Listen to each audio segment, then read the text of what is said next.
نحمده ونصلي على رسوله الكريم أما بعد فأعوذ بالله من الشيطان الرجيم بسم الله الرحمن الرحيم رب اشرح لي صدري ويسر لي أمري واحلل عقدة من لساني يفقه قولي۔ السلام علیکم ورحمۃ اللہ وبرکاتہ۔ ناظرین، پروگرام دعا کیجئے کے ساتھ آپ کی خدمت میں حاضر ہیں۔ آج ہم انشاءاللہ ڈر اور گھبراہٹ کے وقت کی دعائیں آپ کے ساتھ شیئر کریں گے، کیونکہ ہر انسان کسی نہ کسی وجہ سے ڈر یا گھبراہٹ میں مبتلا ہو جاتا ہے۔ ویسے بھی اللہ سبحانہ وتعالیٰ نے فرمایا ہے وَلَنَبْلُوَنَّكُمْ بِشَيْءٍ مِّنَ الْخَوْفِ وَالْجُوعِ وَنَقْصٍ مِّنَ الْأَمْوَالِ وَالْأَنفُسِ وَالثَّمَرَاتِ وَبَشِّرِ الصَّابِرِينَ الَّذِينَ إِذَا أَصَابَتْهُمْ مُصِيبَةٌ قَالُوا إِنَّا لِلَّهِ وَإِنَّا إِلَيْهِ راجعون۔ وَلَنَبْلُوَنَّكُمْ، اور البتہ ہم ضرور آزمائش کریں گے تمہاری، ضرور آزمائیں گے تم کو، بشیء، ساتھ کسی بھی چیز کے، من الخوف، خوف میں سے، تو سب سے پہلے خوف کا ذکر کیا گیا، والجوع، اور بھوک، ونقص من الاموال، اور مالوں کی کمی، والانفس، جانوں کی، والثمرات، اور پھلوں کی، وبشر الصابرین، اور خوشخبری دے دو صبر کرنے والوں کو۔ کون ہے وہ کہ جب انہیں کوئی مصیبت آتی ہے تو وہ کہتے ہیں انا للہ و انا الیہ راجعون، بے شک ہم اللہ کے لیے ہیں اور اللہ ہی کی طرف پلٹ کر جانے والے ہیں۔ اولئک علیہم صلوات من ربہم ورحمہ، ایسے لوگوں پر اپنے رب کی طرف سے نوازشیں ہیں اور رحمت ہے۔ وَأُولَٰئِكَ هُمُ الْمُهْتَدُونَ، اور یہی سیدھی راہ پر ہے، ہدایت یافتہ ہے۔ تو اس لیے بہت ضروری ہے کہ ہم خوف اور غم اور گھبراہٹ اور تکلیف اور پریشانی کے موقع پر وہ کام کریں جو ہمارے رب کو پسند ہے، تاکہ ہم صحیح راہ پر ہوں۔ اور صحیح راہ پر چلنے کا فائدہ یہ ہے کہ انسان قیامت کے دن اپنے رب سے جا ملاقات کرے گا، اس حال میں کہ رب اس سے راضی ہوگا اور وہ رب سے راضی ہوگا۔ اس سے بڑی انسان کی سعادت اور کیا ہو سکتی۔ تو پھر ہونا کیا چاہیے؟ یہ کہ انسان ڈر اور گھبراہٹ میں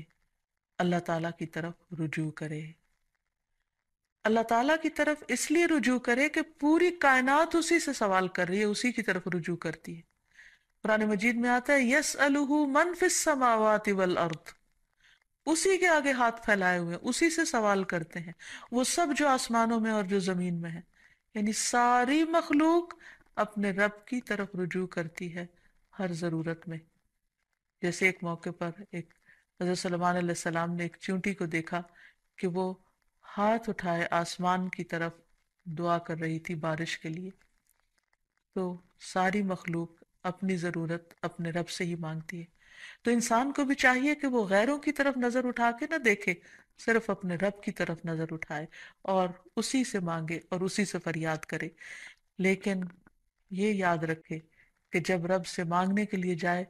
تو ادب اور احترام کا تقاضا یہ ہے کہ پہلے رب کی تعریف بیان کرے اور پھر نبی صلی اللہ علیہ وسلم پر درود بھیجے۔ تو اس سلسلے میں اللہ سبحانہ تعالیٰ کی تعریف کے کچھ اور کلمات ہیں جو آج آپ سے شیئر کریں گے۔ ابو امامہ کہتے ہیں کہ نبی صلی اللہ علیہ وسلم نے فرمایا، کیا میں تمہیں شب و روز کے مسلسل ذکر سے افضل ذکر نہ بتاؤں؟ تم کہا کرو سبحان اللہ عدد ما خلق، سبحان اللہ ملء ما خلق، سبحان اللہ عدد ما فی الارض والسماء، سبحان اللہ ملء ما فی السماء والارض، سبحان اللہ ملء ما خلق، سبحان اللہ عدد ما احصا کتابہ، وسبحان اللہ ملء کل شیء۔ میں اللہ کی پاکیزگی بیان کرتا ہوں اس کی مخلوق کی گنتی کے برابر، میں اللہ کی پاکیزگی بیان کرتا ہوں جس سے اس کی مخلوقات بھر جائیں، میں اللہ کی پاکیزگی بیان کرتا ہوں ان چیزوں کی گنتی کے برابر جو زمین و آسمان میں ہیں، میں اللہ کی اتنی پاکیزگی بیان کرتا ہوں جس سے وہ چیزیں بھر جائیں جو آسمان و زمین میں ہیں، میں اللہ کی پاکیزگی بیان کرتا ہوں جس سے اس کی مخلوقات بھر جائیں، میں اللہ کی پاکیزگی بیان کرتا ہوں ان چیزوں کی گنتی کے برابر جن کو اس نے اپنی کتاب میں شمار کیا، اور میں اللہ کی اتنی پاکیزگی بیان کرتا ہوں جس سے ہر چیز بھر جائے۔ پھر تم اسی طرح الحمدللہ کہو، یعنی جہاں سبحان اللہ کہا ہے اسی طرح الحمدللہ کہ میں اللہ کی اتنی تعریف بیان کرتا ہوں۔ تو انسان اللہ سبحانہ تعالیٰ کی تعریف بیان کرتے ہوئے تھکے نہیں، اس تسبیح سے بھی انسان کی بہت سی مشکلات خود بخود حل ہو جائیں گی۔ اور پھر نبی صلی اللہ علیہ وسلم پر درود شریف پڑھے اور پھر اللہ تعالیٰ سے دعا کرے، کیونکہ حضرت انس سے روایت ہے، کہتے ہیں کہ میں نے رسول اللہ صلی اللہ علیہ وسلم کو فرماتے ہوئے سنا کہ اللہ تعالیٰ نے فرمایا، اے ابن آدم،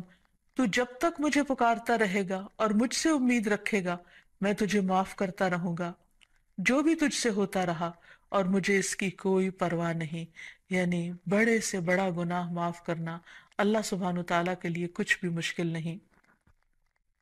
تو بہرحال جب انسان پر کوئی آزمائش آئے اور خصوصاً ڈر، خوف اور گھبراہٹ کا وقت ہو، تو پھر انسان اللہ سبحانہ وتعالیٰ کی طرف رجوع کرے۔ سب سے پہلے انسان اس کی تحقیق کرے کہ ڈرنے کی وجہ کیا ہے، اس کو انالائز کرے۔ بعض اوقات صرف شیطان انسان کو ڈراتا ہے اور خوف دلاتا رہتا ہے، جبکہ خوف کی کوئی حقیقی وجہ نہیں ہوتی۔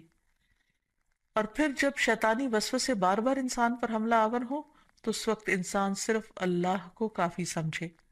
اللہ پر بھروسہ کرے، کیونکہ اسی پر توکل کرنا چاہیے توکل کرنے والوں کو، کیونکہ ہر مسئلے کا حل اسی کے ہاتھ میں ہے۔ پھر یہ کہ انسان صرف اللہ سے ڈرے۔ جو شخص اللہ سے ڈرتا ہے وہ کسی اور سے نہیں ڈرتا۔ دوسرے سارے ڈر ختم ہو سکتے ہیں اگر انسان کے دل میں سب سے زیادہ اللہ کا ڈر ہو۔ پھر اسی طرح اللہ تعالیٰ کا ساتھ محسوس کرے، کیونکہ اللہ سبحانہ وتعالیٰ اپنے بندے کو تنہا نہیں چھوڑتا۔ نبی صلی اللہ علیہ وسلم جب ہجرت کر کے مدینہ تشریف لے جا رہے تھے اور راستے میں غار ثور میں آپ نے پناہ لی، تو اس وقت آپ صلی اللہ علیہ وسلم نے حضرت ابوبکر کو یہ کہہ کر تسلی دلائی کہ لا تحزن ان اللہ معنا، غم نہ کرو، یعنی ڈرو مت، اللہ ہمارے ساتھ ہے۔ تو جب انسان یہ سوچ لیتا ہے کہ اللہ ہمارے ساتھ ہے تو خود بخود وہ مطمئن ہو جاتا ہے کہ مجھے اگر اللہ کی مدد حاصل ہوگی تو کوئی میرا بال بھی بیکا نہیں کر سکتا۔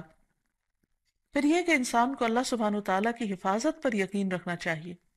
جیسے ایک موقع پر ہم دیکھتے ہیں کہ نبی صلی اللہ علیہ وسلم غزوے سے واپس آ رہے تھے تو راستے میں آرام کرنے کے لیے ایک درخت کے نیچے آپ سو گئے، تو اتنے میں ایک اعرابی آیا اور اس نے آپ کی تلوار اٹھا لی اور تلوار لہرا کر آپ صلی اللہ علیہ وسلم سے کہنے لگا، جبکہ آپ کی آنکھ کھل گئی اس وقت، کہ بتاؤ اے محمد، آج تمہیں مجھ سے بچانے والا کون ہے؟ تو نبی صلی اللہ علیہ وسلم نے بہت اطمینان کے ساتھ بغیر کسی ڈر اور گھبراہٹ کے جواب دیا، میرا اللہ۔ یہ وہ یقین تھا اللہ تعالیٰ کی حفاظت کا، تو اسی بنا پر آپ صلی اللہ علیہ وسلم نے فرمایا میرا اللہ۔ تو وہ اعرابی کانپنے لگ گیا اور تلوار اس کے ہاتھ سے چھوٹ پڑی، اور پھر آپ صلی اللہ علیہ وسلم نے وہ تلوار اٹھا لی اور اس سے پوچھا، اب بتاؤ میرے ہاتھ سے تمہیں کون بچا سکتا ہے؟ تو اس پر وہ شخص اتنا مرعوب ہوا کہ وہ آپ صلی اللہ علیہ وسلم پر ایمان لایا اور آپ نے اس کو کوئی سزا نہیں دی۔ پھر یہ کہ انسان ڈر اور گھبراہٹ کے موقع پر، پریشانی کے موقع پر نماز سے سہارا لے۔ قرآن مجید میں آتا ہے، ان الانسان خلق ہلوعا اذا مسہ الشر جزوعا واذا مسہ الخیر منوعا الا المصلین الذین هم علی صلاتهم دائمون۔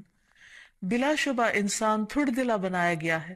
جب اسے کوئی تکلیف پہنچتی ہے تو گھبرا اٹھتا ہے، جب مال ملتا ہے تو بخیل بن جاتا ہے، سوائے نماز ادا کرنے والوں کے، وہ جو اپنی نماز پر ہمیشگی کرنے والے ہیں۔ تو گویا نماز کی پابندی انسان کو ڈر، خوف اور گھبراہٹ سے محفوظ رکھتی ہے۔ انبیاء علیہ السلام کا طریقہ یہ تھا کہ جب بھی انہیں خوف یا گھبراہٹ ہوتی تو فوراً نماز کے لیے کھڑے ہو جاتے، جیسے نبی صلی اللہ علیہ وسلم کے بارے میں بھی آتا ہے، اور اللہ تعالیٰ کا حکم بھی ہے قرآن مجید میں، وَاسْتَعِینُوا بِالصَّبْرِ وَالصَّلَاةِ، صبر اور نماز کے ساتھ مدد مانگو۔ پھر اسی طرح یہ ہے کہ انسان کوشش کر کے بہادری کا مظاہرہ کرے، اپنے دل کو تھامے، اچھی امید رکھے، پازیٹیو سوچ رکھے، تو اللہ سبحانہ و تعالیٰ اس بندے کی مدد فرماتے ہیں۔ نبی صلی اللہ علیہ وسلم تمام انسانوں میں سے زیادہ بہادر تھے۔ مدینہ میں اکثر خوف کی خبریں پھیل جایا کرتی تھی اور آپ صلی اللہ علیہ وسلم تنہا باہر نکل کر لوگوں کے حالات کا جائزہ لیا کرتے تھے اور دشمن کے آنے کی بھی خبر لیتے، اور صحابہ کرام اس بات پر حیران ہو جاتے کہ کس طرح اللہ کے رسول صلی اللہ علیہ وسلم کسی سے بھی نہیں ڈرتے۔ پھر اسی طرح یہ ہے کہ انسان کے اوپر جب آزمائش آئے اس وقت بھی انسان اللہ تعالیٰ کی طرف رجوع کرے، اور جب تکلیف چلی جائے تو بھی انسان اللہ تعالیٰ کی طرف رجوع کرتا رہے، یعنی صرف مشکل وقت پہ نہ پکارے، عام حالات میں بھی انسان اللہ تعالیٰ کو پکارتا رہے۔ پھر اسی طرح کچھ چیزیں ایسی ہیں کہ جو انسان کو مکمل امن دیتی ہیں، مثلاً عمرہ، حج، طواف، کیونکہ اللہ تعالیٰ فرماتے ہیں فَلْيَعْبُدُوا رَبَّ هَذَا الْبَيْتِ الَّذِي أَطْعَمَهُم مِّن جُوعٍ وَآمَنَهُم مِّن خَوْفٍ، ان پر لازم ہے کہ اس گھر کے رب کی عبادت کریں جس نے انہیں بھوک سے بچا کر کھانا یا خوف سے بچا کر امن دیا۔ پھر اسی طرح شرک چھوڑ دینا، قرآن مجید میں آتا ہے الَّذِينَ آمَنُوا وَلَمْ يَلْبِسُوا إِيمَانَهُم بِظُلْمٍ أُولَٰئِكَ لَهُمُ الْأَمْنُ وَهُمْ مُهْتَدُونَ، جو لوگ ایمان لائے اور اپنے ایمان کو ظلم سے آلودہ نہیں کیا، یعنی شرک سے آلودہ نہیں کیا، یہی لوگ ہیں جن کے لیے امن ہے اور وہی ہدایت پر ہیں، ہدایت پانے والے ہیں۔ پھر اسی طرح انسان اپنے آپ کو اللہ کے سپرد کر دے، رات کو سوتے وقت خاص طور پر یہ دعا پڑھ کر سوئے، اللہم اسلمت نفسی الیک ووجہت وجہی الیک وفوضت امری الیک، اے اللہ میں نے اپنا آپ تیرے حوالے کر دیا، میں نے اپنا رخ تیری طرف کر لیا اور میں نے اپنا معاملہ تیرے سپرد کر دیا۔ تو جو چیز بھی انسان کو پریشان کرے تو وہ انسان اللہ کے سپرد کر دے، کیونکہ وہی ہر چیز کی ٹیک کیئر کرنے والا ہے اور اس سے بہتر کوئی بھی کسی چیز کی حفاظت نہیں کر سکتا۔ پھر اسی طرح انسان اگر چاہتا ہے کہ ہمیشہ دنیا اور آخرت میں امن میں رہے ہر خوف اور گھبراہٹ سے، تو اللہ کی طرف سے آئی ہوئی ہدایت کی پیروی کرے۔ آدم علیہ السلام کو اور حضرت حوا کو جب دنیا میں اتارا گیا تھا تو اس وقت اللہ سبحانہ وتعالیٰ نے انسانوں کو بتا دیا تھا اور وعدہ فرمایا تھا قُلْنَا اهْبِطُوا مِنْهَا جَمِيعًا فَإِمَّا يَأْتِيَنَّكُم مِّنِّي هُدًى فَمَن تَبِعَ هُدَايَ فَلَا خَوْفٌ عَلَيْهِمْ وَلَا هُمْ يَحْزَنُونَ، ہم نے کہا سب کے سب اس سے اتر جاؤ، پھر اگر کبھی تمہارے پاس میری طرف سے واقعی کوئی ہدایت آ جائے تو جو میری ہدایت کی پیروی کرے گا اس پر نہ کوئی خوف ہے اور نہ وہ غمگین ہوں گے۔ پھر اسی طرح اللہ سبحانہ وتعالیٰ اور اس کے رسول کی اطاعت انسان کو خوف اور غم سے نجات دینے والی ہے۔ اللہ تعالیٰ فرماتے ہیں یا بنی آدم اما یأتینکم رسل منکم یقصون علیکم آیاتی فمن اتقى واصلح فلا خوف علیہم ولا هم يحزنون، اے آدم کی اولاد اگر کبھی تمہارے پاس واقعی تم میں سے کچھ رسول آئیں جو تمہارے سامنے میری آیات بیان کریں، تو جو شخص ڈر گیا اور اس نے اصلاح کر لی تو ایسے لوگوں کے لیے نہ کوئی خوف ہوگا اور نہ وہ غمزدہ ہوں گے۔ پھر اسی طرح دین پر استقامت اختیار کرنا انسان کو خوف سے نجات دیتا ہے۔ فرمایا ان الذين قالوا ربنا الله ثم استقاموا فلا خوف عليهم ولا هم يحزنون، یقیناً وہ لوگ جنہوں نے کہا اللہ ہمارا رب ہے اور اس پر پھر جم گئے، ان پر نہ کوئی خوف ہوگا اور نہ وہ غمگین ہوں گے۔ پھر اسی طرح انسان اپنے فرائض کی ادائیگی کرتا رہے، اور اگر فرائض ادا کرتا رہے گا تو اس پر کوئی خوف اور غم نہ ہوگا۔ اللہ تعالیٰ فرماتے ہیں ان الذین آمنوا وعملوا الصالحات واقاموا الصلاة وآتوا الزکاة لهم اجرهم عند ربهم ولا خوف علیہم ولا هم يحزنون، بے شک جو لوگ ایمان لائے اور انہوں نے اچھے کام کیے، نماز قائم کرتے رہے اور زکوٰۃ ادا کرتے رہے، ان کا اجر ان کے پروردگار کے پاس ہے، انہیں نہ کوئی خوف ہوگا اور نہ وہ غمگین ہوں گے۔ اسی طرح صدقہ بھی انسان کو خوف اور غم سے نجات دیتا ہے۔ قرآن مجید میں آتا ہے الذین ينفقون اموالهم فی سبیل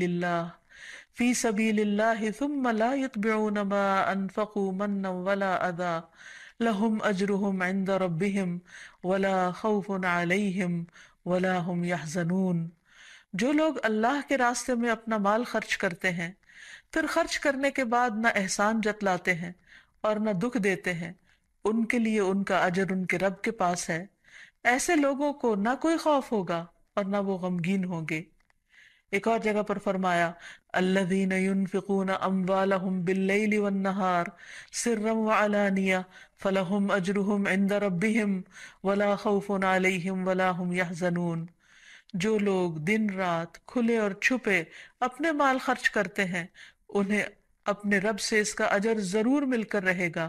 ایسے لوگوں کو نہ کچھ خوف ہوگا اور نہ وہ غمگین ہوں گے۔ اور اب کچھ دعائیں اور تسبیحات جو انسان کو خوف سے نجات دیتی ہیں، غم سے نجات دیتی ہیں۔ سب سے پہلے تو رسول اللہ صلی اللہ علیہ وسلم کی ایک حدیث کہ آپ نے فرمایا جو رات سے خوف آئے کہ وہ اسے پریشان کرے گی، کچھ لوگوں کو اندھیرے سے ڈر لگتا ہے، یا مال کے ساتھ بخل کرے کہ وہ خرچ ہو جائے گا، یعنی کسی کو کچھ دیتے ہوئے اس کے دل میں گھبراہٹ ہوتی ہے، یا دشمن کے ساتھ بزدلی کرے کہ وہ اسے قتل کر دے گا، یعنی دشمن کا خوف ہو جان سے جانے کا، تو اسے چاہیے کہ وہ اس قول کی کثرت کر دے سبحان اللہ و بحمدہ، سبحان اللہ و بحمدہ، سبحان اللہ و بحمدہ۔ اللہ پاک ہے اور اسی کی تعریف ہے، کیونکہ یہ اللہ کے نزدیک سونے کا پہاڑ اللہ کے راستے میں خرچ کرنے سے زیادہ محبوب ہے۔ یعنی اتنی قیمتی تسبیح ہے کہ اگر ایک انسان اللہ کے راستے میں ایک پہاڑ صدقہ کرے تو اس سے بھی زیادہ اس تسبیح کا فائدہ اور اثر ہوگا۔ کتنے مختصر سے کلمات ہیں جن میں اللہ تعالیٰ کی حمد و ثنا بیان ہوئی ہے، یعنی انسان اس وقت تک ذکر اور ورد کرتا رہے جب تک کہ اس کا دل سکون میں نہ آ جائے۔ ایک اور روایت میں آتا ہے، عبداللہ ابن عمر رضی اللہ عنہ روایت کرتے ہیں کہ رسول اللہ صلی اللہ علیہ وسلم ڈر یا گھبراہٹ کے موقع پر انہیں یہ کلمات سکھایا کرتے تھے، اعوذ بکلمات اللہ التامۃ من غضبہ وشر عبادہ ومن ہمزات الشیاطین وان یحضرون، میں اللہ کے کامل کلمات کی پناہ میں آتا ہوں، اس کی ناراضگی سے، اس کے بندوں کی شرارتوں سے، شیطانوں کے وسوسوں سے، اور اس بات سے کہ وہ میرے پاس آئیں۔ پھر اسی طرح ڈراؤنے خواب سے بچنے کے لیے بھی نبی صلی اللہ علیہ وسلم نے یہی دعا پڑھنے کے لیے فرمایا۔ پھر اسی طرح رات کو نیند میں گھبراہٹ کی دعا، یعنی یا نیند آئے نہ، یا نیند کے اندر انسان خوف کھائے یا اسے گھبراہٹ شروع ہو جائے، تو اس کے بارے میں خالد بن ولید روایت کرتے ہیں کہ میں رات کو نیند میں گھبرا جایا کرتا تھا،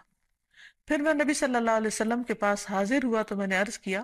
میں رات کو نیند میں ڈر جاتا ہوں تو میں اپنی تلوار اٹھا لیتا ہوں اور جو چیز سامنے آتی ہے اسے تلوار سے مار ڈالتا ہوں۔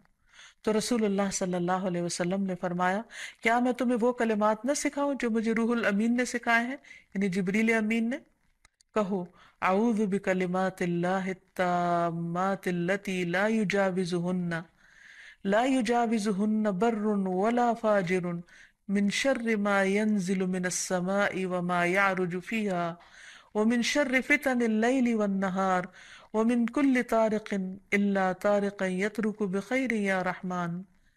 میں اللہ کے تمام کلمات کے ذریعے پناہ مانگتا ہوں جن سے آگے نہ کوئی نیک اور نہ کوئی فاجر بڑھ سکتا ہے، ان تمام چیزوں کے شر سے جو آسمان سے اترتی ہیں اور جو آسمان کی طرف چڑھتی ہیں، اور رات اور دن کے فتنوں کے شر سے، اور رات کو ہر آنے والے کے شر سے، سوائے اس کے جو خیر کے ساتھ آئے، اے نہایت رحم کرنے والے۔ پھر اسی طرح انسان کو صبح و شام عافیت کی دعا بھی پڑھنی چاہیے۔ ابن عمر رضی اللہ عنہ کہتے ہیں کہ رسول اللہ صلی اللہ علیہ وسلم